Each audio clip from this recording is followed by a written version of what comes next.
ক্রমশ শক্তি বাড়িয়ে ধেয়ে আসছে রেমাল ঘূর্ণিঝড়। অতীত অভিজ্ঞতা থেকে আগে ভাগে সতর্ক প্রশাসন।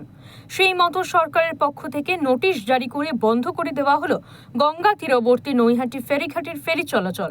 শনিবার নোটিশ দিয়ে এবং পৌরসভার তরফ থেকে মাইকিং করে বন্ধ করে দেওয়া হলো ফেরি পরিষেবা। ঘাট বন্ধ কেন, কি কারণ? এই ঝড়ের জন্য বন্ধ।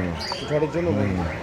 আচ্ছা, কি সতর্কতামূলক ব্যবস্থা? হ্যাঁ হ্যাঁ হ্যাঁ, কাল থেকেই বলে, কাল থেকে কখন পর্যন্ত বন্ধ রাখার নির্দেশ দেওয়া হয়েছে? হ্যাঁ, কাল থেকে দিয়েছে। কাল থেকে বন্ধ করবো, কতক্ষণ বন্ধ থাকবে জানো না? সেটা বলতে হবে, অনেক নোটিশ আছে, নোটিশ দেওয়া আছে। ঝড়ের জন্য অসুবিধা হতে পারে? হ্যাঁ হ্যাঁ হ্যাঁ, কি অসুবিধা হতে পারে? এই লঞ্চ ফঞ্চ উল্টে যাবে, ঘাটপাট ভেঙে যাবে, দুর্যোগ আসছে, প্রাকৃতিক দুর্যোগ, নিরাপত্তার জন্য। যখন তখন আছড়ে পড়তে পারে ঘূর্ণিঝড়, তাই শনিবার দুপুর থেকে সোমবার পর্যন্ত ফেরি সার্ভিস বন্ধ রাখার সিদ্ধান্ত নেওয়া হয়েছে। মানুষের নিরাপত্তার কথা মাথায় রেখে নেওয়া হয়েছে এই সিদ্ধান্ত।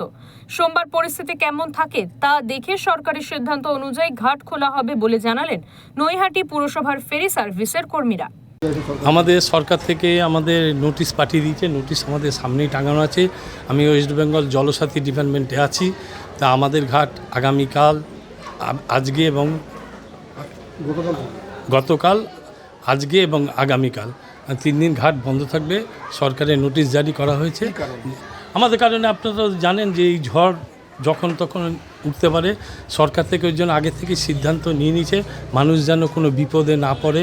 মানুষের ইয়েতে আমরা যেরকম আগের দিন টোটাল আমাদের এখানে মাইকিং করা হচ্ছে। আমরা যখন বিকালবেলায় আমাদের জানানো হয়, টোটাল এই ঘাটে এপার ওপার দুই পার থেকেই টোটাল মাইকিং করে দেওয়া হয় যে আমাদের ঘাট আগামী এবার দিন থেকে শনিবার দিন থেকে ঘাট বন্ধ থাকবে।